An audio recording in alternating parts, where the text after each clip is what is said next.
আসসালামু আলাইকুম আমার ইউটিউবের ফ্যান ফলোয়ার ভাই ও বোনেরা, সবাই আশা করি ভালো আছেন। আমিও ভালো আছি, শুকরিয়া আল্লাহর দরবারে। এটা হলো সিলোনিয়া নদী।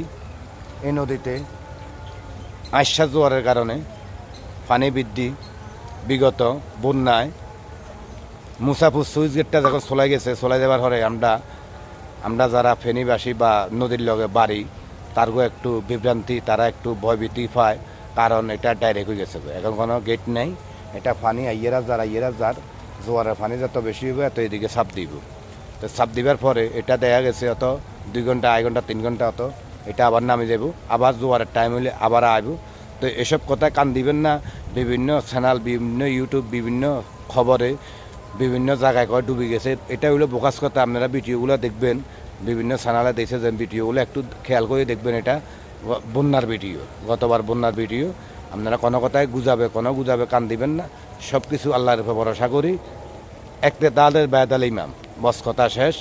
রাখে আল্লাহ, মারেকে রাখলেও আল্লাহ রাখবো, মারলেও আল্লাহ রাখবো। তো সবাই ভালো থাকবেন, সুস্থ থাকবেন।